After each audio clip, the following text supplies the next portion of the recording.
हो। अब निर्वाचन आयोगको यी निकायहरू चाहिँ एउटा ग्रान्ड डिजाइनै हो यो। मेरो विचारमा मेरो मतै छ, नभइकन यो हुँदैन। अहिले प्रधानमन्त्रीज्यू किन ढुक्क हुनुहुन्छ त, हैन? अब मैले जे गरेँ, जे पनि मैले गरेँ हुन्छ भन्नुभएको छ उहाँले। त्यो त हुँदैन, यहाँ सम्भवै छैन नि। भनेपछि अहिले चाहिँ अब अदालतले पनि त्यो निर्वाचन आयोगलाई पनि औँला उठाउन थाल्नु भएको छ, सर्वोच्चलाई पनि औँला उठाउनु स्वाभाविक यो मानेमा त अनि स्वाभाविक हो नि। निर्वाचन आयोगले डिसिसन दिन सक्नु पर्यो नि। पार्टी कसरी चाहिँ किन आज विवादमा आइरहेछ, दुईटा पार्टीले किन चाहिँ आफ्नै चिन्हहरू मागेछ, मै नै आधिकारिक पार्टी भनेर निर्वाचनलाई त सबै दिएर प्रष्टै छ नि। लिखित रूपमा अब दाल र नेपालको ग्रुपले पनि दिइसकेका छन्। प्रधानमन्त्री आफैले चाहिँ अब चाहिँ म आफै चाहिँ सूर्य चिन्हको, म आफै नेकपा म किन जानुपर्छ, होइन? मैले घर छोडे होइन भन्नुहुन्छ। भनिदिनुहोस् न, निकास के त? होइन निकास अब होइन, निकास अब जनतालाई खण्डन गर्दै गर्दा, आलोचना गर्दै गर्दा निकास पनि त दिन सक्नु पर्यो। अदालतले पनि अब एउटा म एकछिन अदालतको कुरा, अदालतले पनि संविधानलाई टेकेर निर्णय गर्नुपर्छ, संसद पुनर्स्थापना गर्नुपर्छ। किनभने संविधानमा भन्दा माथि कोही छैन नि, होइन? संविधानलाई टेकेरै अदालतले चाहिँ जनताको न्याय चाहिँ दिनुपर्छ। हेर्नुहोस्, किनभने जबसम्म दिँदैन, अब अदालतले पनि त्यो न्याय राम्रोसँग दिन सकेन भने जनतामा अदालतको न्यायप्रति विश्वास हुने उठ्छ। अब अब निर्वाचनको कुरा आयो होइन? निर्वाचनको कुरामा नि दुवै आधिकारिकता दाबी गरेका छन्। आधिकारिक दाबी किन भयो, कति कुरा उहाँ हाम्रो मित्रज्यूले भनिसक्नु भयो, कति कुरा मैले खण्डन गर्ने कुरा नि उहाँले कति गर्नुभयो, मलाई अलिक सजिलै भएको छ। तर कस्तो भने उहाँहरू हेर्नुहोस्, यो कुराले यदि एकले अर्का जसलाई पनि त्यो चाहिँ चिनो प्रदान अधिकार प्रदान दियो भने यो चाहिँ यहाँ चाहिँ माराकाटै हुन्छ। हेर्नुहोस्, एउटा दोहोरो हुन्छ। हेर्नुहोस्, ल भनिदिनुहोस्, दोहोरो हुन्छ। अनि एकछिन यो दोहोरो हुन्छ। मेरो विचारमा हेर्नुहोस्, सबैसँग चिन्ह दुवै ग्रुपले नदिए हुन्छ। नयाँ चिन्ह दिने, चुनावमा जाने हो भने नयाँ चुनाव लिएर चाहिँ जानु पर्यो। अब दुइटाको चाहिँ अस्थिरता चाहिँ ठिक भएन भने अराजम अवधि चाहिँ उनीहरूले द्वन्द निम्ताएपछि अनि यो देशमा जनतालाई देशले शान्ति हुन्छ, जनताले दुःख पाउँछ। अब भनिदिनुहोस्, निर्वाचन आयोगले यहाँलाई के लाग्छ, पार्टीको आधिकारिकता र चिन्ह कसलाई दिन्छ? यहाँ यो दाबी त दुवै पक्षले गरिरहनु भएको छ। पेचिलो प्रश्नको रूपमा अहिले नेपालको राजनीतिमा यो विषय उठिरहेको छ र नेकपाको विवाद पछाडि दुईटा समूह, प्रधानमन्त्री केपी शर्मा हामी अन्ततिर छौँ, ओली र माधव प्रचण्डले आफ्नो ढङ्गले चाहिँ दाबी गरिएको अवस्था छ। चुनाव चिन्ह सूर्य र पार्टी नेकपा भनेर। यसमा स्वयं प्रधानमन्त्री केपी शर्मा ओली हिजो नेकपाको एकता प्रक्रिया पछाडि पनि उहाँ पार्टीको अध्यक्ष हो। त्यस पछाडि हामीले अहिलेसम्म बुझ्दै गरेको अभ्यास चाहिँ नेकपाका अध्यक्ष र महासचिव पनि अहिले यहीँभित्र हुनुहुन्छ। एउटा टिप्पणी त हुने गर्छन्, काम गर्दाखेरि कमी कमजोरी, त्यसका चाहिँ राम्रा नराम्रा पक्षहरू अवश्य पनि हुन्छन्। त्यसलाई केही हदसम्म चाहिँ दुरुपयोग गर्ने पनि देखिए होला, दुरुपयोग पनि भयो होला। तर समग्रमा हामीले चाहिँ प्रधानमन्त्री स्वरोजगार कार्यक्रम भनेर जुन ढङ्गले प्रधानमन्त्रीले आफैले इनिसिएसन लिएर आउनुभयो, त्यसको असर चाहिँ अहिले प्रत्येक नगरपालिकाहरू र प्रत्येक गाउँपालिकाहरूमा, महानगर उपमहानगरहरूमा तपाईँले देख्न सक्नुहुन्छ। र त्यस मार्फत केही न केही युवाहरूले एउटा स्वरोजगार हुने अवसर, केही न केही परिवर्तन आएको छ, चुनाव सम्भव छ, चुनाव हुन्छ, उहाँले हुँदैन भन्नुहुन्छ। चुनाव हुँदैन होइन, चुनाव गर्नुपर्छ। प्रधानमन्त्री केपी शर्मा ओलीले चुनाव वैशाख 17 र 27मा घोषणा गर्नुभएको छ। यहाँले अगाडि भन्नुभएको राजनीतिक अस्थिरता अन्त्य गर्नको निमित्त वास्तवमा राजनीतिक अस्थिरता अन्त्य गरेर जुन युवाहरू विदेशिएका छन्, विभिन्न खालका समस्याहरू आइरहेका छन् भन्नुभयो, एउटा चाहिँ फ्रेस म्यान्डेटमा गएर हामीले चाहिँ नयाँ संसद निर्माण गरेर ठ्याक्कै सुन्न चाहिँ आगामी वैशाखमा निर्वाचन हुन्छ या हुँदैन, हुन्छ या हुँदैन? आगामी वैशाखमा निर्वाचन गर्नुपर्छ, त्यसबाट मात्र राजनीतिक अस्थिरता समाप्त हुन्छ या हुँदैन? फेरि दोहोऱ्याउ। यो प्रश्न चाहिँ हाम्रो प्रधानमन्त्रीले संसद विघटन गरिसके पछाडि कतिपय विषयहरू अदालतसँग जोडिएका विषय छन्, कतिपय विषयहरू निर्वाचन आयोगसँग जोडिएका विषय छन्। म चाहिँ के भन्छु भने अदालत र निर्वाचन आयोगले पनि लामो समयसम्म यो विवादका विषयलाई बाँकी राखेर जानु हुँदैन र तोकिएको मितिमा निर्वाचन गरेर अगाडि बढ्ने कुरामा हाम्रा संवैधानिक निकायहरू पनि अगाडि बढ्नुपर्छ। त्यसो भयो भनेदेखि त्यहाँका कामहरू छिटोसरित अगाडि बढ्न सक्यो भने चुनावको कुरा सम्भव छ। एकदमै जुन यहाँले भन्नुभयो प्रत्येक गमन भन्ने शब्दसँग चाहिँ मेरो ज्यादै आपत्ति छ, यस अर्थमा कि हामी एउटा बृहत गणतान्त्रिक मुलुकमा अहिले छौँ र त्यसको अभ्यासमा छौँ। अब यहाँनिर त कस्तो देखियो भने निश्चित नेताहरूको बिचमा भागभण्डाको कुरा मिल्दाखेरि त्यो क्रान्तिकारी अग्रगमन हुने, अनि उहाँहरूको बिचमा भागभण्डाको कुरा मिलेन भनेदेखि त्यो प्रतिगमन हुने। यसरी राजनीतिलाई व्याख्या गर्न मिल्दैन। हेर्नुहोस्, अब हामी जो प्रधानमन्त्री केपी शर्मा ओली नेकपाको चाहिँ अध्यक्ष हुनुहुन्छ, यो पार्टीभित्र काम गरिरहेका थुप्रै नेता कार्यकर्ताहरू हिजो गणतान्त्रिक आन्दोलनमा पुलिसका लाठीहरू खाएका, आफ्ना रगत पसिनाहरू बगाएका र गणतन्त्रको लागि चाहिँ निर्णायक सङ्घर्ष गरेका योद्धाहरू चाहिँ हामी यहाँभित्र छौँ। आदरणीय दर्शकबिन नमस्कार। जनादेशकी पुनर्स्थापना विशेष कार्यक्रममा यहाँहरूलाई हार्दिक स्वागत छ। म सुदर्शन आचार्य। दर्शकबिन, गत पुस 5 गते प्रधानमन्त्री केपी शर्मा ओलीले प्रतिनिधि सभा विघटन गर्नुभयो र आगामी वैशाखमा मध्यावधि निर्वाचनको घोषणा गर्नुभयो। यसपछि नेपाली राजनीतिमा देखिएका विविध आयामहरू, नेपाली राजनीति अब कता जाँदैछ, वैशाखमा निर्वाचन सम्भव छ या छैन, यो विषय आम जनताको चासोको विषय बनिरहेको छ। यद्यपि नेकपा भित्रको घर झगडाकै कारण यो अवस्था सिर्जित हुन पुगेको भनेर स्वयं नेकपाका दुवै पक्षहरूले बताइरहेको अवस्थामा निर्वाचन आयोग, सर्वोच्च अदालतले यसबारे अझै निक्योल गर्न सकिरहेको छैन, जसले गर्दा थप अनिर्णयतर्फ देश धकेलिएको अवस्था छ। यद्यपि प्रधानमन्त्री केपी शर्मा ओलीले आगामी वैशाखमा मध्यावधि निर्वाचन सम्भव छ, गरिनुपर्छ भनेर आम नेता कार्यकर्तालाई निर्देशन दिइसक्नु भएको छ। त्यही अनुसार सरकार अगाडि बढेको अवस्था छ। यो अवस्था र राजनीतिक समग्र घटनाक्रमलाई युवा नेतृत्वले कसरी हेर्ने, यसमा पक्ष प्रतिपक्ष विभिन्न पार्टीहरूको धारणा के रहन सक्छ, त्यसभित्र पनि युवाहरूले यसलाई कसरी हेरिरहेका छन् भन्ने विषय आजको मूल विषय हुनेछ, जसमा नेकपा ओली पक्षबाट विनोद खनाल हुनुहुन्छ, जो युवा नेता हुनुहुन्छ। त्यसै गरी नेपाली काङ्ग्रेस बीपीका केन्द्रीय सदस्य युवा नेता अञ्जन लामा आज हाम्रो स्टुडियोमा आउनुहुन्छ। उहाँसँग हामी समसामयिक राजनीतिक घटनाक्रम र यसमा युवा भूमिका के रहन सक्छ भन्ने विषयमा केन्द्रित रहेर छलफल गर्नेछौँ। स्वागत छ यहाँहरूलाई। धन्यवाद। सुरुमा म अञ्जनजीसँग जोडिन चाहेँ। एउटा कतैपट्टि नभएको स्वतन्त्र युवाको नाताले भन्नुपर्दा यो पछिल्लो राजनीतिक घटनाक्रमलाई यहाँले कसरी निहाल्नुहुन्छ, पार्टीभन्दा बाहिर रहेर विश्लेषण गर्दै गर्दा? अब यसमा सबभन्दा पहिला जुन अहिले राजनीतिक घटनाक्रम अहिले जुन एकदमै उग्रमा पुगेको छ, जसले गर्दा नेपाली जनताहरूले एउटा दुःख कष्ट पाएको छ।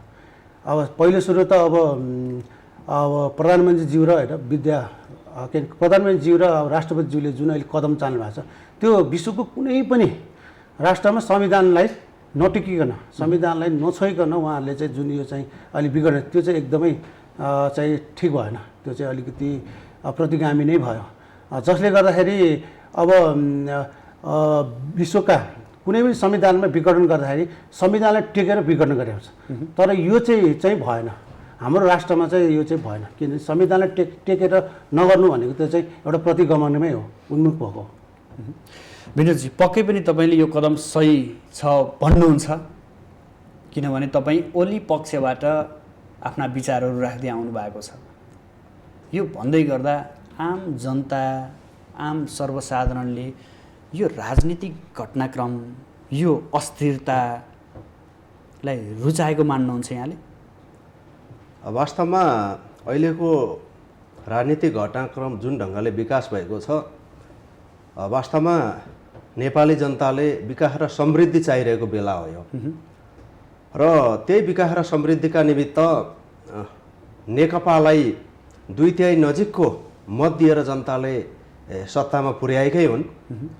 सत्तामा पुर्याइसके पछाडि पनि विगतमा हामीले नेकपा माओवादी केन्द्र र नेकपा एमाले दुईटा पार्टी बिचको चाहिँ एउटा बृहत वामपन्थी एकता गरेर हामी अगाडि बढ्ने प्रयत्न गऱ्यौँ र करिब यो 3 वर्षको अवधिमा हामीले देख्यौँ नेकपा भित्रको यो जुन पूर्व माओवादी केन्द्र र नेकपा एमालेको एकतालाई जुन ढङ्गले एउटा तार्किक निष्कर्षमा हामीले पुर्याउनु पर्थ्यो त्यो सकेनौँ।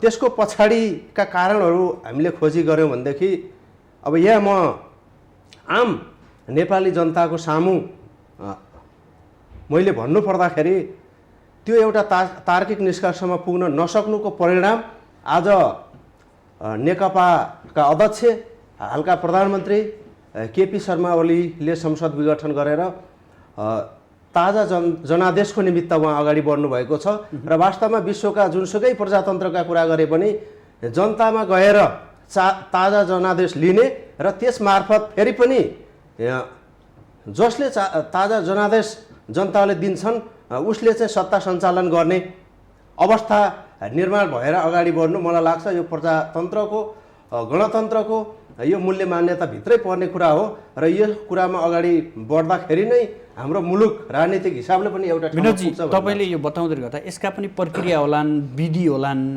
संसदभित्र विश्वासको अविश्वासको मतको सामना गर्नुपर्ने होला। तर एकाएक यो निर्णय हुनुलाई चाहिँ स्वयं नेकपाको अर्को पक्षले विरोध गरिरहेको छ, तपाईँहरूले समर्थन यो ठिक हो भन्दै हुनुहुन्छ।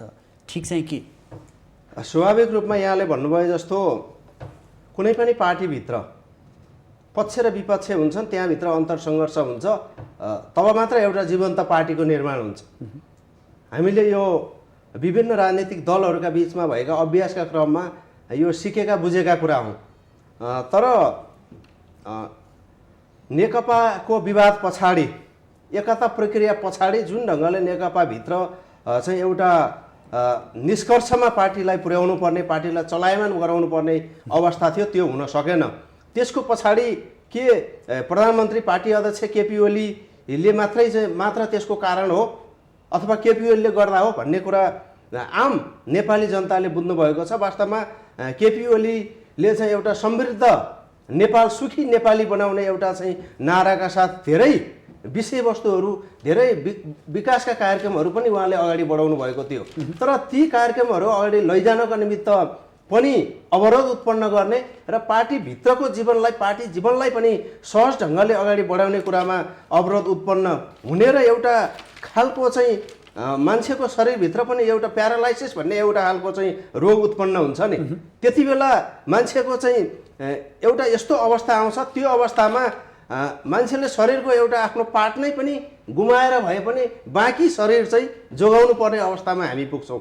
वास्तवमा केपी शर्मा ओली अहिलेको हाम्रो चाहिँ आदरणीय प्रधानमन्त्रीज्यूले चाहिँ चाल्नुभएको कदम त्यही हो र प्रधानमन्त्रीले जे गर्नुभएको छ राम्रो गर्नुभएको छ, देशको हितको लागि, संविधानको रक्षाको लागि गर्नुभएको छ, तपाईँको ठहरी हो रहन्छ। वास्तवमा यो संविधानको रक्षा र राष्ट्रको हित ताजा जनादेश मार्फत हुन्छ र यो संविधानको रक्षा ताजा जनादेशमा गएपछि चाहिँ संविधान बिग्रिन्छ, गलत ट्र्याकमा जान्छ, यो संविधानको रक्षा हुँदैन भन्ने तर्क चाहिँ ठिक होइन भन्ने लाग्छ मलाई। अन्जनजी, हजुर, नेपाली काङ्ग्रेस बिपीबाटै सुरु भयो, बिपीले नेपाली काङ्ग्रेसको जन्म गराउनु भयो। आज आएर बिपी भन्ने छुट्टै पार्टी छ, त्यसबाट तपाईँहरूले नेतृत्व गरिरहनु भएको छ, तपाईँले पार्टी हाँकिरहनु भएको छ। हेर्नु भएको छ यो नेपाली राजनीतिक घटनाक्रम, कहिले पनि यो राजनीतिज्ञहरूले स्थिरता दिन नचाहने, विकास दिन नचाहने, खालि आन्तरिक कलहमै रोमलिने। साँच्चै नेपालको माटो नै यस्तै हो अथवा राजनीतिक दलहरू नै यस्तै हुन् अथवा नेतृत्व यस्तै हो? अब पहिला त नेपाली काङ्ग्रेस बिपीको मुख्य उद्देश्य नै अब काङ्ग्रेसको चाहिँ लाई जीवन्त दिनु होइन, समाजवादलाई अब चाहिँ अगाडि बढाउनु होइन। अब पार्टीलाई जीवन्त दियो भने मात्रै त्यो पार्टी देशको लागि केही गर्न सक्छ। तर अहिले देशको परिस्थितिमा अहिले जुन किसिमको जुन अहिले घटना घटिरहेछ, अब नेकपा बिच जुन एउटा फुटा छ, त्यो एउटा राष्ट्रको लागि धेरै नै चाहिँ अब घाटै हो। त्यसले गर्दा किनभने 2/3 चाहिँ सरकार चलाउनु त जनताले दिसियो, म्यान्डेट दिसियो, 5 वर्षको लागि दिसिएको छ। तर अहिले आएर फेरि चाहिँ विघटन गरेर चुनावमा जाने भने त्यो चाहिँ जनताको लागि धेरै नै कुठारघाट हो।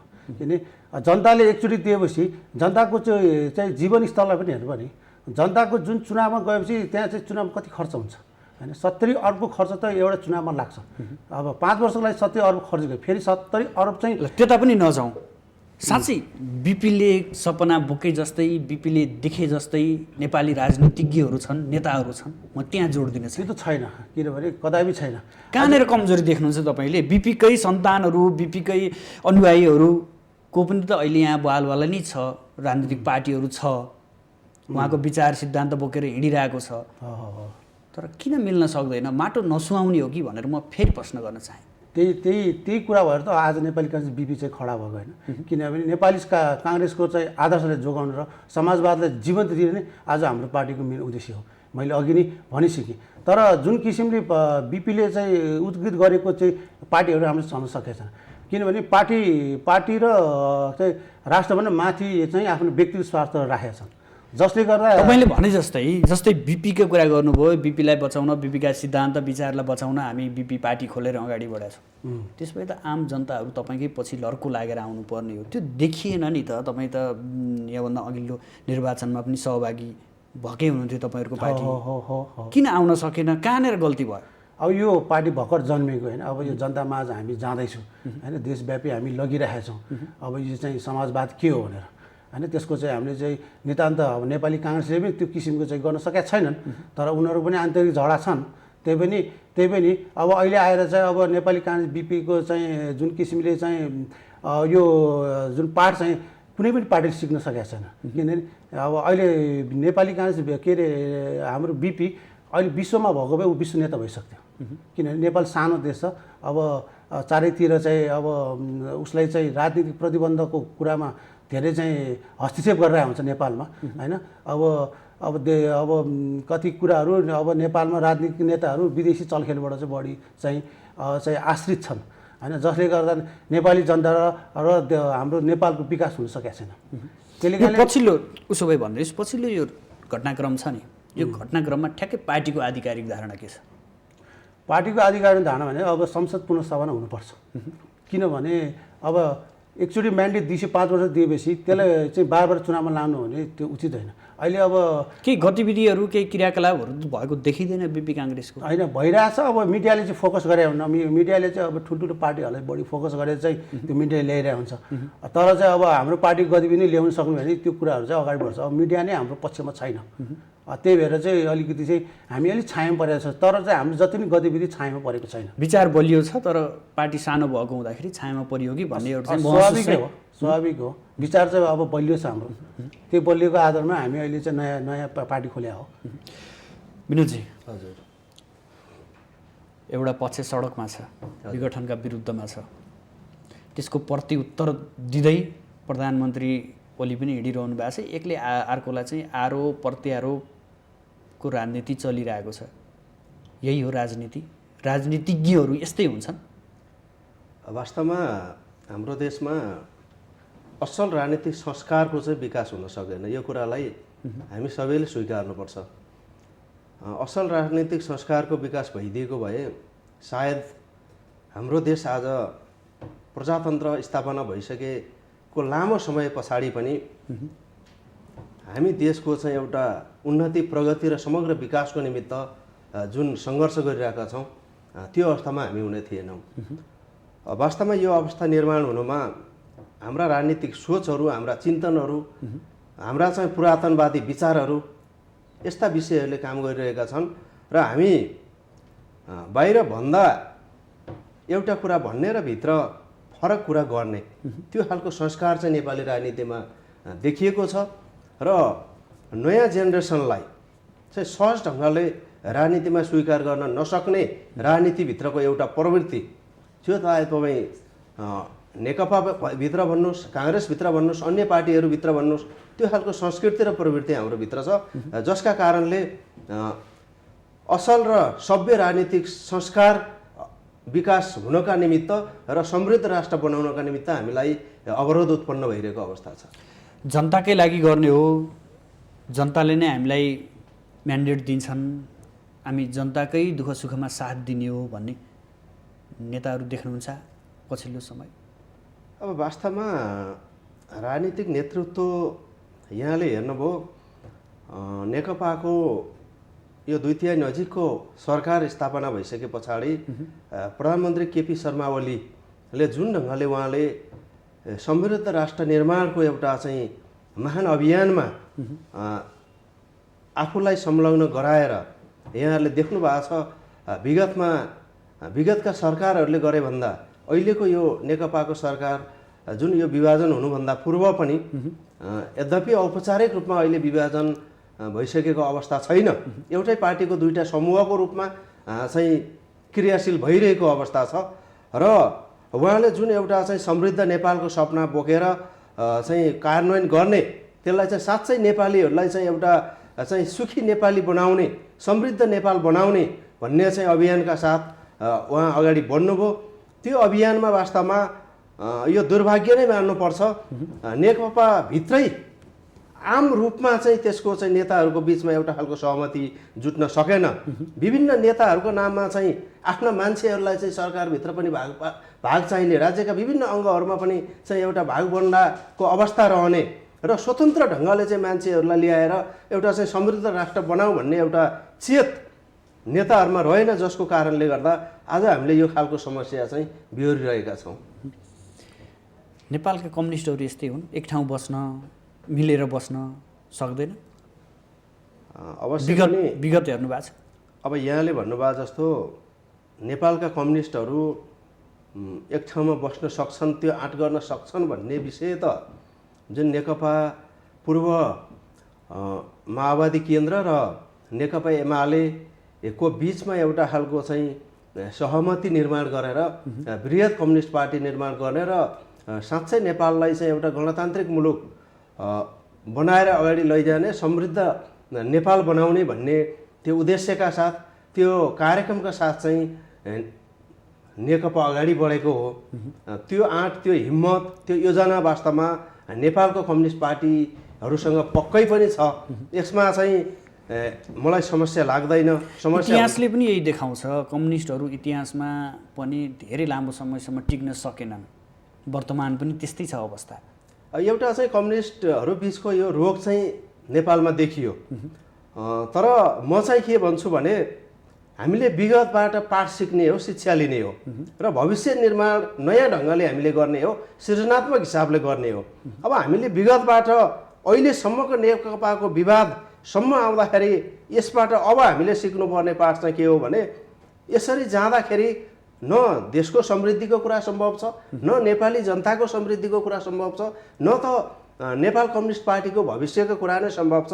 अगाडि हाम्रो मित्रले जोड्नुभयो, वास्तवमा कुनै पनि पार्टी विभाजन भएर पार्टीभित्र झैझगडा र कलह चाहिँ निर्माण गरेर समग्र राष्ट्रलाई, देशलाई फाइदा छैन। त्यो चाहिँ एकत्रित भएर एकजुट भएर नै जानुपर्छ। फेरि पनि यसको विकल्प छैन र म एउटा नेकपाको चाहिँ उसो भए भनिदिनुहोस् न, तपाईँ एकजुट हुनु विकल्प छैन, एकजुट भएर जानुपर्छ भन्दै गर्दा तपाईँहरू जस्तो युवा नेताहरू तिमीहरू जतासुकै जाने जाऊ, तर हामीहरू एक ठाउँ हुन्छौँ भनेर भनिएको भए सायद यो अवस्था आउँथेन कि? तपाईँहरू पनि उही नेताहरूकै पछि पछि लाग्नाले यो अवस्था सृजित भयो कि भन्ने कता कता मनमा लाग्दैन? अब यहाँले उठाउनु भएको प्रश्न वास्तवमा शोचनीय प्रश्न नै छ। नेकपा भित्रका खास गरी दोस्रो पङ्क्तिका नेताहरूलाई हामीले यो पनि आग्रह एक समय गरेका हौँ, तर यहाँनिर राजनीतिक सैद्धान्तिक प्रश्नभन्दा पनि अहिलेका सन्दर्भमा अन्य विषयहरूले गर्दाखेरि बढी घर गरेको हामीले पायौँ। कतिपय नेताहरूको बिचमा एक आपसमा भएका इगोहरू, एक अर्काप्रतिको चाहिँ एउटा विगतदेखिको चाहिँ चित्त बुझाइ नभएका विभिन्न विषयवस्तुहरू अथवा राज्य सञ्चालन गर्ने क्रममा त्यहाँ चाहिँ एउटा पावर सेयरिङको विषयहरू, यस्ता विषयहरू चाहिँ नमिलेका कारणले पनि आजको अवस्था सिर्जना भएको छ। यो राजनीतिक सैद्धान्तिक तहमा हुन्थ्यो भनेदेखि फरक ढङ्गले पनि जान सक्थ्यो होला, तर यो अलिकता चाहिँ प्राविधिक विषयहरूको कारणले पनि यो ठाउँमा चाहिँ परिस्थिति आइपुगेको छ। त्यसले यो अवस्था निर्माण भएको छ। अब जहाँसम्म युवा नेताहरू चाहिँ बिचमा बसेर चुप लागेर बसेर चाहिँ समस्या समाधान हुन्थ्यो कि भन्ने यहाँको जुन प्रश्न छ, वास्तवमा मलाई चाहिँ त्यस्तो लाग्दैन।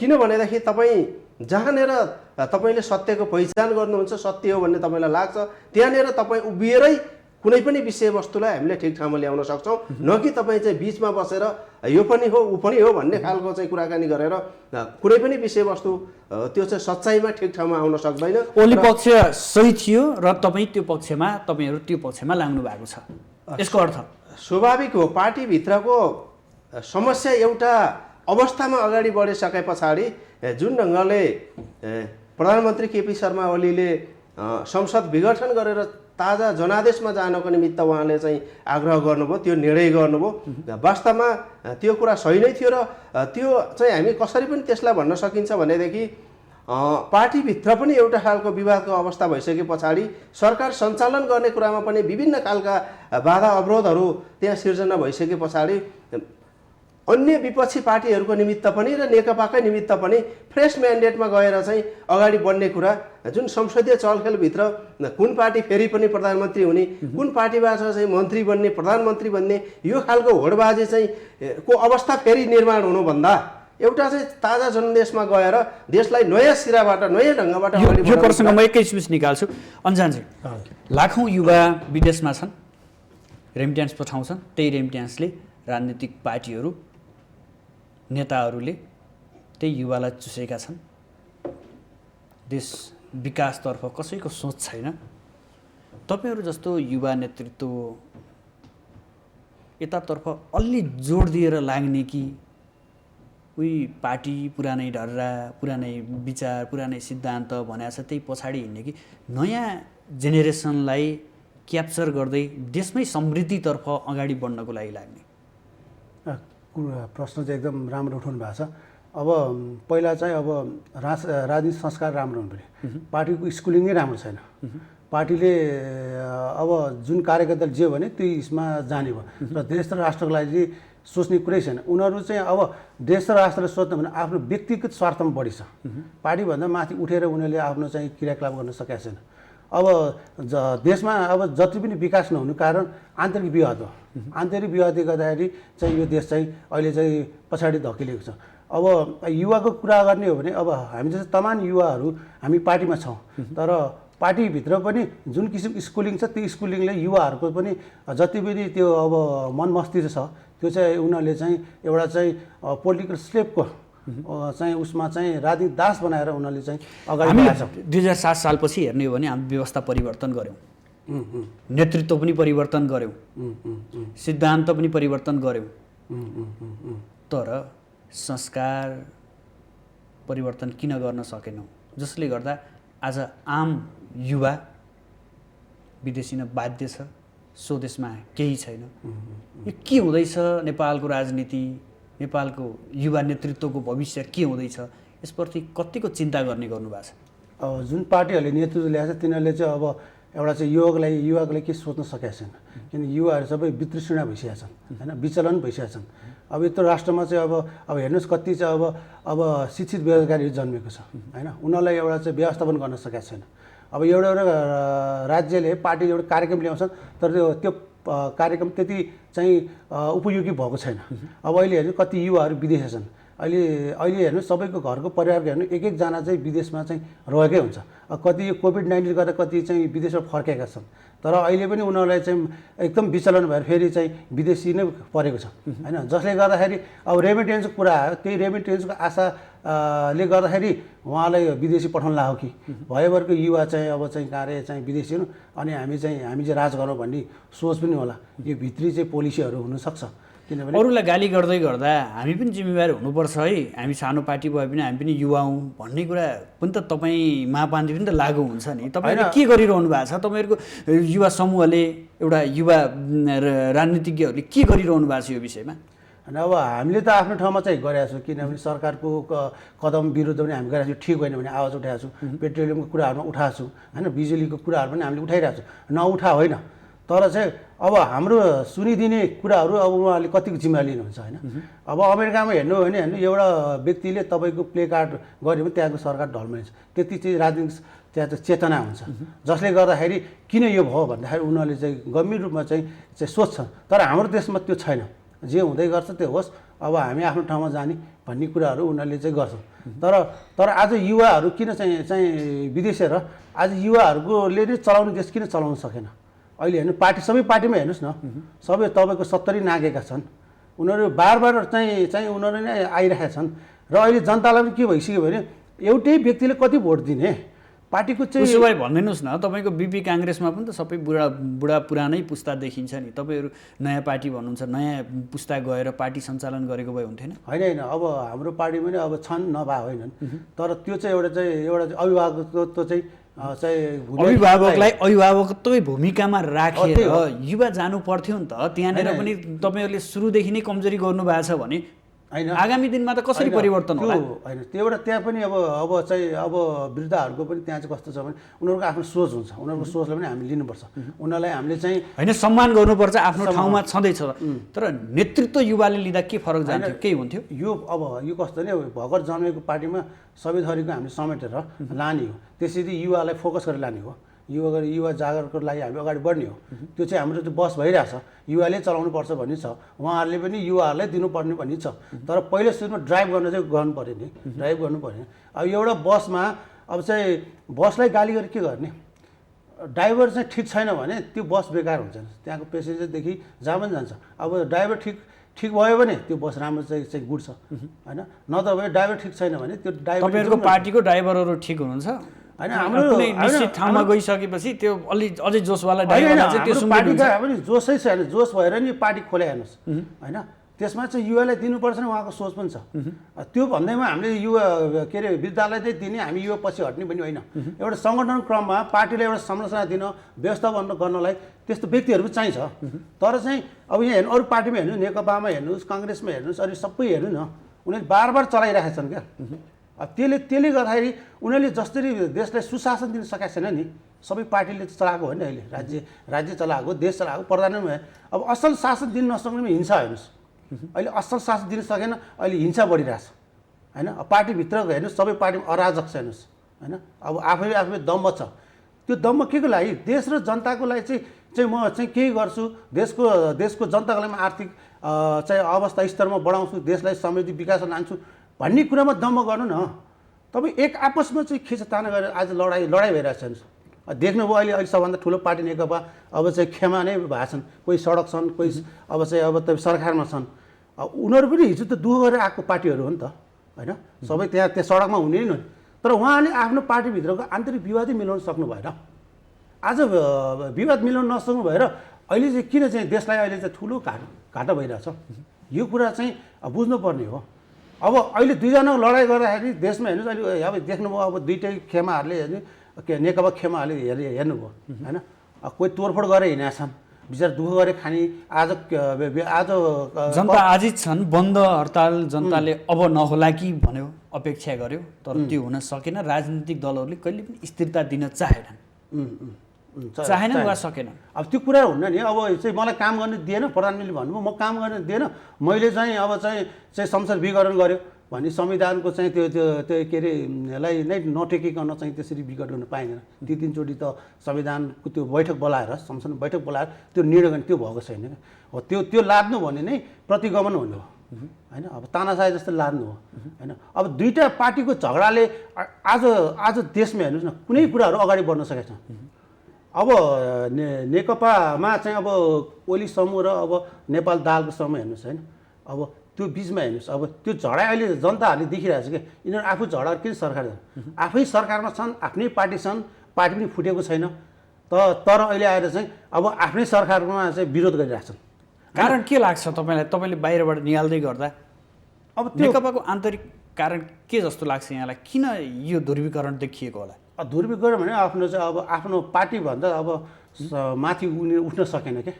आफ्नो नितान्त स्वार्थ, आफै राज्य गरौँ, आफै पार्टी चलाउँ। अब उहाँहरूको सहमति के भयो होला, होइन? प्रचण्डज्यूले हिजो पार्टी एकीकरण त्यो सहमति अनुसार पनि नभएको हुनसक्छ, होइन? त्यसले गर्दा जसले जुन ध्रुवीकरण गयो तर राष्ट्रलाई चाहिँ घाटा भयो नि, होइन? अब त्यो कुराहरू उहाँहरूले मिलाउन सक्नु भएन। र सरकारमा रहने अब प्रधानमन्त्रीज्यूले पनि आफ्नो दममा देखाउनुहुन्न। आफ्नो सम्पूर्ण चाहिँ छ भने अधिकार छ भन्नेमा त्यो चाहिँ अधिकार दुरुपयोग गर्नु भएन, होइन? राष्ट्रपति ज्यूले पनि त्यो किसिमको कदमलाई एकचोटि मनन गरेर हेर्नुपर्ने हो। उहाँ पनि विधान सम्मतै राष्ट्रपति भएको भने होइन। अब तपाईँले यो दोष राष्ट्रपतिलाई पनि दिन चाहनुहुन्छ? दिन्छु, किनभने उहाँले चाहिँ लालमा नलागिकन चाहिँ यो कुरा विघटन हुँदैन नि होइन। उहाँ पनि जिम्मेवारी व्यक्ति हो नि, संसदबाट चुनेर राष्ट्रपति हुनु। यो मानेमा त होइन नि, बिपी काङ्ग्रेसले कतै राजा पनि आउनुपर्छ, हिन्दू राष्ट्र पनि चाहिन्छ भनेर आवाज उठाउनको लागि तपाईँले राष्ट्रपतिमाथि यस्ता किसिमका शब्दहरू, यस्ता किसिमको अभिव्यक्ति त दिनुभएको होइन। अब त्यो राजतन्त्रको कुराहरू, धर्म हिन्दू राष्ट्रको कुरा भन्दा नितान्त मैले पुनर्स्थापना हुनुपर्छ विधानलाई जोड दियो, सँगै लोकतान्त्रिक गणतन्त्र नेपाल होइन, त्यो संविधानलाई हामी टेकेर जाने हो होइन। छन् हाम्रो पार्टीमा पनि छन् कोही चाहिँ व्यक्तिहरू पनि छन् पार्टीकाहरू, उनीहरू अब राज संस्थाप्रति झुकाव पनि छन् होइन, हिन्दू राष्ट्रप्रति झुकाव पनि छन्, तर त्यो होइन हाम्रो चाहिँ। अब त्यो भित्रमा पार्टीको विधानभित्र यो छैन, पार्टीको बिपी विधान काङ्ग्रेसभित्र पार्टीको विधान भने यो छैन भनेर हामीसँग त सल्लाह पनि छैन होइन। पार्टीभित्र म पनि छु, त केही व्यक्तिहरू छन् नि, त्यो व्यक्तिहरू अब नेकपा पनि छन्, काङ्ग्रेस पनि छन् नि त्यस्तो चाहिँ आदर्श भएकोहरू होइन, तर त्यो होइन। ठ्याक्कै विधानमा चाहिँ छैन यो हिन्दू राष्ट्र र राजा भन्ने कुरा बिपी काङ्ग्रेसको? अब अहिलेसम्म त विधानै बनाएको छैन, मैले त देखाएको छैन होइन। अब अहिलेसम्म त्यहाँ भएर अब कुनै रूपले राखेर अब गऱ्यो भने चाहिँ होला होइन। मलाई चाहिँ देखाएको छैन है त्यो विधान। विनोदजी, हजुर, स्वयं नेकपाको एउटा पक्ष प्रतिपक्ष अरू दलहरूले एउटा शब्द दोहोऱ्याइरहन्छन्, प्रतिगमन भनिरहन्छन्। साँच्चै प्रतिगमन हो यो? अब यो प्रतिगमन भन्ने शब्दसँग चाहिँ मेरो ज्यादै दम्भ, आपत्ति छ। प्रधानमन्त्रीको दम्भ, प्रतिगमन एकदमै जुन यहाँले भन्नुभयो प्रतिगमन भन्ने शब्दसँग चाहिँ मेरो ज्यादै आपत्ति छ, यस अर्थमा कि हामी एउटा बृहत गणतान्त्रिक मुलुकमा अहिले छौँ र त्यसको अभ्यासमा छौँ। अब यहाँनिर त कस्तो देखियो भने निश्चित नेताहरूको बिचमा भागभण्डाको कुरा मिल्दाखेरि त्यो क्रान्तिकारी अग्रगमन हुने, अनि उहाँहरूको बिचमा भागभण्डाको कुरा मिलेन भनेदेखि त्यो प्रतिगमन हुने। यसरी राजनीतिलाई व्याख्या गर्न मिल्दैन। हेर्नुहोस्, अब हामी जो प्रधानमन्त्री केपी शर्मा ओली नेकपाको चाहिँ अध्यक्ष हुनुहुन्छ, यो पार्टीभित्र काम गरिरहेका थुप्रै नेता कार्यकर्ताहरू हिजो गणतान्त्रिक आन्दोलनमा पुलिसका लाठीहरू खाएका, आफ्ना रगत पसिनाहरू बगाएका र गणतन्त्रको लागि चाहिँ निर्णायक सङ्घर्ष गरेका योद्धाहरू चाहिँ हामी यहाँभित्र छौँ। तपाईँले यसो भनिरहनुहुन्छ, तर यो नयाँ पुस्ताले यो शब्दहरू खासै ध्यान दिएर सुन्दैन कि, खासै त्यो केलाउँदैन क्या। हेर्नु भएको छ पछिल्लो समय सडकमा राजावादीहरूको सङ्ख्या, उनीहरूको कार्यक्रमका युवा आकर्षण देख्नु भएको छ यहाँले? यसलाई पनि त तपाईँले विश्लेषण गर्नुपर्ने हुन्छ नि। एउटा तपाईँले विषयको मूल्याङ्कन गर्नुहोस्। वास्तवमा नेकपा बनिसके पछाडि र प्रधानमन्त्रीको रूपमा केपी शर्मा ओली आइसके पछाडि यसप्रतिको युवाहरूको आकर्षण पनि एउटा खालको छ। जहाँसम्म यहाँ ब्रिटिसनाको राजनीति त सडकमा देखिँदैछ पछिल्लो समय। जहाँसम्म यहाँले राजावादीहरूको प्रदर्शन अथवा राजा फेरि पनि फर्काउनुपर्छ भन्ने युवाहरूको आकर्षण वास्तवमा त्यो क्षणिक हो र त्यहाँबाट युवाहरूले त्यस्तो केही अपेक्षा गरेका छन् भन्ने मलाई लाग्दैन। त्यसमा विभिन्न शक्ति केन्द्रहरूले चलखेल गरेर फेरि पनि राजालाई बिउताउन सकिन्छ कि भन्ने उनीहरूको दिया सपना हो। त्यसका पछाडि कतिपय युवाहरूलाई पनि उनीहरूले उपयोग गरिरहेका छन्, त्यो स्वयं युवाहरूले पनि बुझेका छन्। आम रूपमा युवाहरूको त्यो कुरा होइन भन्ने मलाई लाग्छ। त्यसैले त्यसका पछाडि भन्दा पनि जुन ढङ्गले अहिले सरकार गठन भइसके पछाडि केपी शर्मा ओलीको नेतृत्व चाहिँ नेकपाभित्र आइसके पछाडि, हिजोको नेकपा एमालेभित्र भइसके पछाडि र अहिले जुन ढङ्गले सरकार सञ्चालन भइरहेको छ, अहिले तपाईँहरूले हेर्नुभयो भने प्रधानमन्त्री केपी शर्मा ओलीले नेतृत्व गर्नुभएको ठाउँमा धेरै युवाहरूको आकर्षण रहेको छ। धेरै युवाहरू चाहिँ अब चाहिँ देश एउटा समुन्नत हुने ठाउँमा चाहिँ पुग्न सक्छ। जुन केपी ओलीले कार्यक्रमहरू ल्याइसक्नु भएको छ हाम्रो देशको प्रधानमन्त्रीले, त्योसँग आकर्षित भएर लाग्ने युवाहरूको पनि ठुलो जत्था छ, स्वाभाविक रूपमा ठुलो समूह छ। र यहाँले भन्नुभयो जस्तो 100% त कहीँ पनि हुँदैन।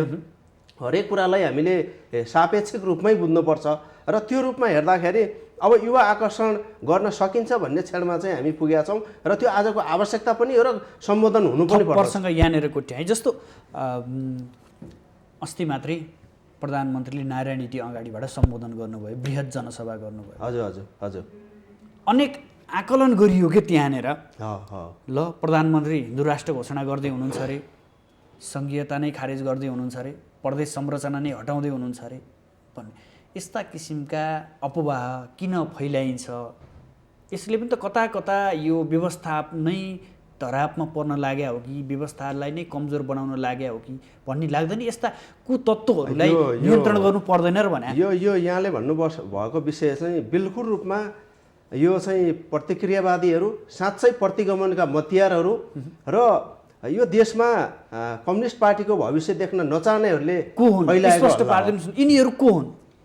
कहाँ छन्? कहाँबाट परिचालित? तपाईँले जुन प्रश्न गर्नुभयो नि, त्यहाँ चाहिँ नारायणहीटीको अगाडि केपी ओलीले चाहिँ सभा गर्दै हुनुहुन्छ अथवा नेकपाको सभा हुँदैछ भन्ने नाममा जुन ढङ्गको भ्रमहरू चाहिँ बाहिर फैलाइयो, हिन्दू राष्ट्रका सन्दर्भमा अथवा भन्नुहोस् सङ्घीयताको चाहिँ खारेजीका सन्दर्भमा प्रधानमन्त्री केपी शर्मा ओलीको त्यस्तो खालको चाहिँ उहाँको मनस्थिति भएको हामीले कति बेला पनि पाउँदैनौँ।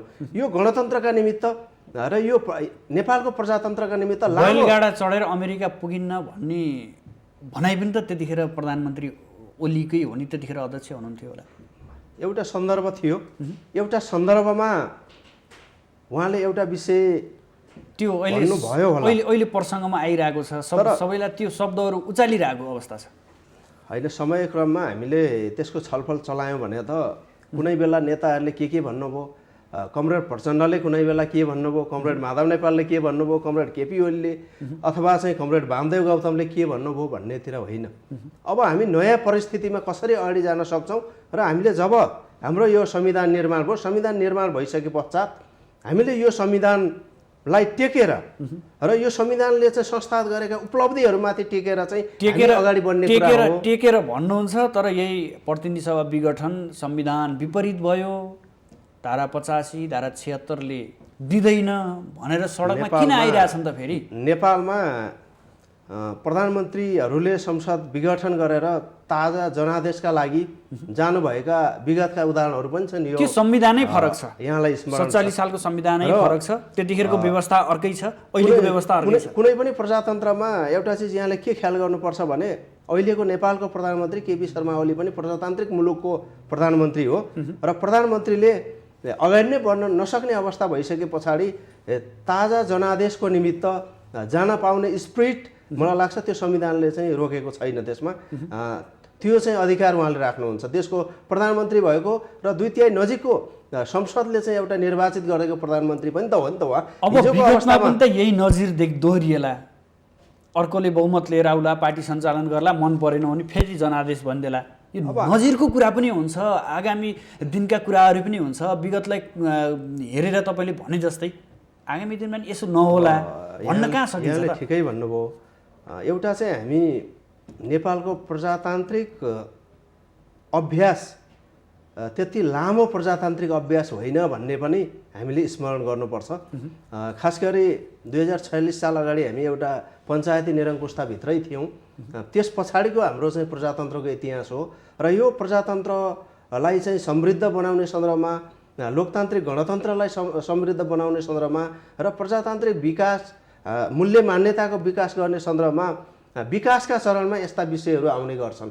र अब चाहिँ हामीले बुझ्नुपर्ने विषय चाहिँ कहाँनिर छ भने एउटा राजनीतिक पार्टीभित्र पनि त एउटा संस्कारको शुद्धिकरणको विषय त छ नि त। एउटा राजनीतिक नेताले चाहिँ प्रधानमन्त्रीको रूपमा गइसके पछाडि, एउटा राजनीतिक पार्टीबाट कुनै एकजना नेता पार्टीको अध्यक्ष भइसके पछाडि फुल फेजमा उहाँलाई काम गर्न दिने, आफ्नो योजनाका साथ काम गर्न दिने खालको संस्कार चाहिँ हामीले विकास गर्नुपर्छ।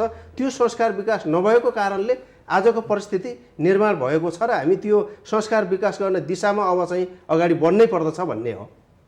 अब भनिदिनुहोस्, बेरोजगार छन् युवाहरू, देशमा रोजगारी छैन, कतिखेर टिकट पाउला, भिसा झर्लाएर विदेश कुदिहालौँला भन्ने अवस्था छ। यो अवस्थामा यो राजनीतिक अस्थिरता झन्झन लम्बिँदै गयो भने के गर्ने? देश विकास कहिले हुन्छ? युवा पलायन कहिले रोकिन्छ? वास्तवमा नेपाली युवाहरू जुन ढङ्गले अहिले विदेशिनु पर्ने खालको अवस्था देखिरहेको छ विगतदेखि नै, र त्यो क्रम हामीले अहिले पनि रोक्न नसकेको अवस्था सत्य हो। त्यसको पछाडि राजनीतिक अस्थिरताले काम गरेको छ र वास्तवमा हामी राजनीतिक स्थिरता, सुशासन र सभ्य संस्कृतिको निर्माणको अभियानमा हामी जुटिरहेका छौँ र यो समग्र नेपालका राजनीतिक दलहरू, अहिलेको सरकार, सम्पूर्ण पक्षले, राजनीतिक सामाजिक पक्षले सोच्नुपर्ने विषय हो। र युवाहरूलाई जबसम्म हामीले हाम्रो राष्ट्र निर्माणको अभियानमा लगाउन सक्दैनौँ, वास्तवमा राष्ट्रको समृद्धि पनि अगाडि बढ्न सक्दैन। युवाहरू जति चाहिँ विदेशमा गएर पलायन हुने अथवा चाहिँ विदेशमा आफ्नो श्रम बेच्न बाध्य हुने, तर चाहिँ नेपालको समृद्धि छनक देख्नु भएको छ। प्रधानमन्त्री केपी शर्मा ओलीले भनिराख्नुहुन्छ, उहाँको एउटा एजेन्डा पनि छ समृद्ध नेपाल सुखी नेपाली भन्ने। छनक देखिया छ यो 3 वर्षमा? सुरुवात चाहिँ भएको छ। खास गरी प्रधानमन्त्री केपी शर्मा ओली आइसके पछाडि, स्थानीय सरकारहरू बनिसके पछाडि स्थानीय तहहरूमा पनि युवाहरूलाई चाहिँ स्थानीय तहमा रोजगारीका चाहिँ अवसरहरू निर्माण गर्ने, विभिन्न खालका चाहिँ व्यवसायमा प्रधानमन्त्री रोजगार कार्यक्रम अन्तर्गत विभिन्न कार्यक्रम गर्ने, तर चाहिँ उही झाडु उखाल्ने र बाटो सोर्ने बाहेक अरू काम नहुने, यतिकै बजेट फ्रिज जाने भन्ने कुरा त्यसका अलावा पनि टिप्पणी पनि त्यता भइरहेछ के?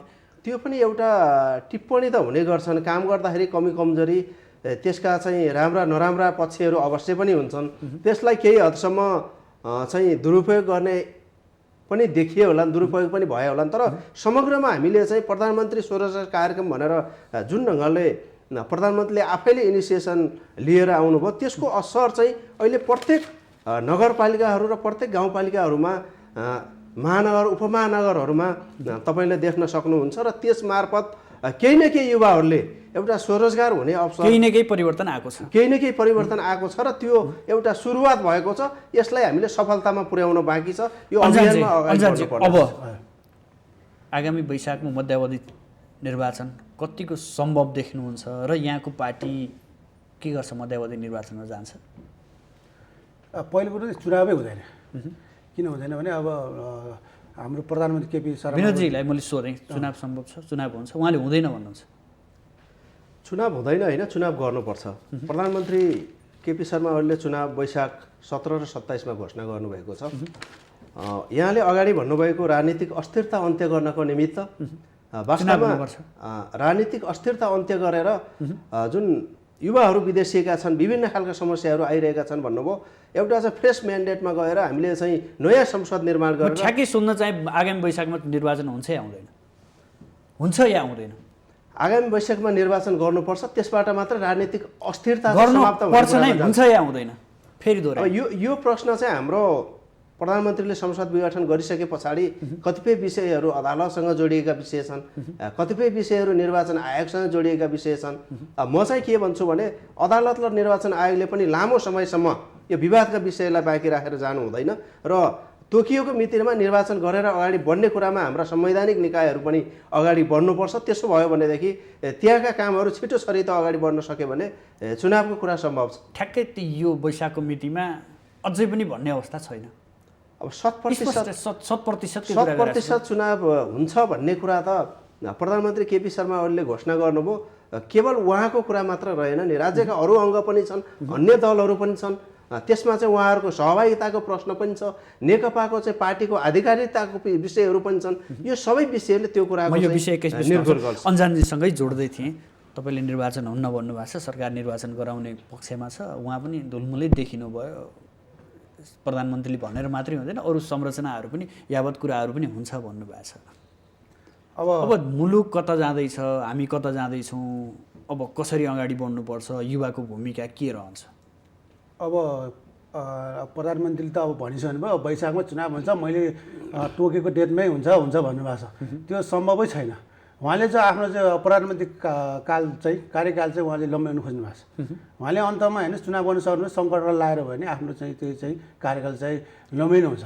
यो जनतालाई विश्वासै छैन। किनभने एकचोटि त 5 वर्षको लागि त म्यान्डेट दिइसक्यो नि होइन, फेरि दिने भन्दाखेरि यो चाहिँ सम्भव छैन।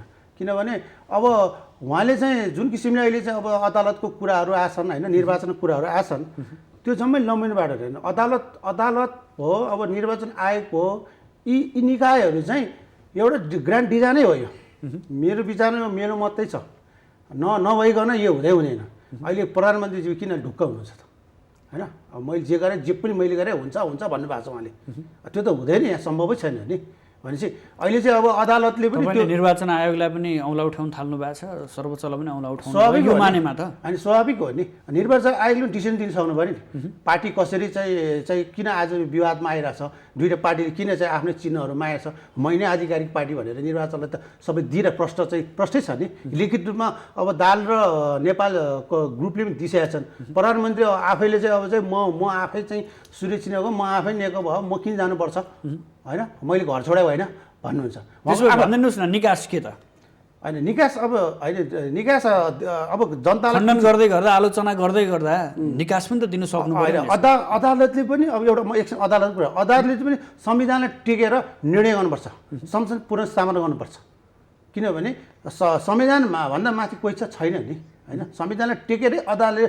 चाहिँ जनताको न्याय चाहिँ दिनुपर्छ हेर्नुहोस् किनभने जबसम्म दिँदैन अब अदालतले पनि त्यो न्याय राम्रोसँग दिन सकेन भने जनतामा अदालतको न्यायप्रति विश्वास हुने उठ्छ अब आयो अब निर्वाचनको कुरा आयो होइन निर्वाचनको कुरामा नि दुवै आधिकारिकता दाबी गरेका छन् आधिकारिक दाबी किन भयो कति कुरा उहाँ हाम्रो मित्रज्यूले भनिसक्नुभयो कति कुरा मैले खण्डन गर्ने कुरा नि उहाँले कति गर्नुभयो मलाई अलिक सजिलै भएको छ तर कस्तो भने उहाँहरू हेर्नुहोस् यो कुराले यदि एकले अर्का जसलाई पनि त्यो चाहिँ चिनो प्रदान अधिकार प्रदान गर्यो दियो भने यो चाहिँ यहाँ चाहिँ माराकाटै हुन्छ हेर्नुहोस् एउटा दोष हुन्छ हेर्नुहोस् ल भनिदिनुहोस् दोनो हुन्छ अनि एकछिन यो दोनो हुन्छ मेरो विचारमा हेर्नुहोस् सबैसँग चिन्ह दुवै ग्रुपले नदिए हुन्छ नयाँ चिन्ह दिने चुनावमा जाने हो भने नयाँ चुनाव लिएर चाहिँ जानु पर्यो हुन्छ अब दुइटाको चाहिँ अस्थिरता चाहिँ ठिक भएन भने अराजकमा अभिवृद्धि हुने द्वन्द्व निम्त्याएपछि अनि यो देशमा जनतालाई देशले शान्ति हुन्छ जनताले दुःख अब भनिदिनुहोस् निर्वाचन आयोगले यहाँलाई के लाग्छ पार्टीको आधिकारिकता र चिन्ह कसलाई दिन्छ अब यहाँ यो दाबी त दुवै पक्षले गरिरहनु भएको छ पेचिलो प्रश्नको रूपमा अहिले नेपालको राजनीतिमा यो विषय उठिरहेको छ र नेकपाको विवाद पछाडि दुईटा समूह प्रधानमन्त्री केपी शर्मा हामी अन्ततिर छौँ ओली र माधव प्रचण्डले आफ्नो ढङ्गले चाहिँ दाबी गरिएको अवस्था छ चुनाव चिन्ह सूर्य र पार्टी नेकपा भनेर यसमा स्वयं प्रधानमन्त्री केपी शर्मा ओली हिजो नेकपाको एकता प्रक्रिया पछाडि पनि उहाँ पार्टीको अध्यक्ष हो त्यस पछाडि हामीले अहिलेसम्म बुझ्ने गरेको अभ्यास चाहिँ नेकपाका अध्यक्ष र महासचिव पनि अहिले यहीँभित्र हुनुहुन्छ र नेकपाको एउटा विशिष्ट अवस्थामा हामीले चाहिँ पार्टी एकता गरेर अगाडि बढ्यौँ र त्यो विशिष्ट यो मानेमा अध्यक्ष र महासचिव एक ठाउँ हुनुहुन्छ त्यो हुँदाखेरि आधिकारिकता त्यति मात्र होइन एउटा चाहिँ विशिष्ट अवस्थाको बिचबाट पार्टी एकताको प्रक्रिया अगाडि बढ्यो र त्यहाँ हामीले भन्यौँ त्यहाँ चाहिँ को अल्पमत को बहुमत होइन होला चाहिँ हिजो कमरेड प्रचण्ड र चाहिँ केपी ओली एक ठाउँमा हुँदा माधव नेपाल एक्लिएको महसुस गर्नुभयो होला आज प्रचण्ड र चाहिँ माधव नेपाल एकातिर हुँदाखेरि भूमिका नमानौ हामी अन्तिममा छौँ एउटा विषयवस्तु होला तर पार्टीको आधिकारिकता भनेको चाहिँ पार्टीको चाहिँ अध्यक्ष र महासचिवसँगै रहन्छ र त्यो विषय नेकपाको चाहिँ ओली पक्षमै छ भन्ने मेरो दाबी छ कार्यक्रममा आइदिनु आफ्नो महत्त्वपूर्ण समय र महत्त्वपूर्ण विचार प्रदान गर्नुभयो यसको लागि दुवैजनालाई एकमुष्ट रूपमा विशेष धन्यवाद आदरणीय दर्शकबिन आज हामी यो पछिल्लो राजनीतिक घटनाक्रम र यो राजनीतिक घटनाक्रममा युवा विचार र आगामी मध्यावधि निर्वाचन सम्भव या असम्भव यिनै विषयमा केन्द्रित रहेर बहस गऱ्यौँ यसका लागि नेकपा ओली पक्षका नेता विनोद खनाल हुनुहुन्थ्यो त्यसै गरी नेपाली काङ्ग्रेस बीपीका केन्द्रीय सदस्य युवा नेता अन्जान लामा हुनुहुन्थ्यो भोलि पुनः नयाँ विषयवस्तुका साथ उपस्थित हुनेछौँ आजलाई भने बिदा दिनुहोस् नमस्कार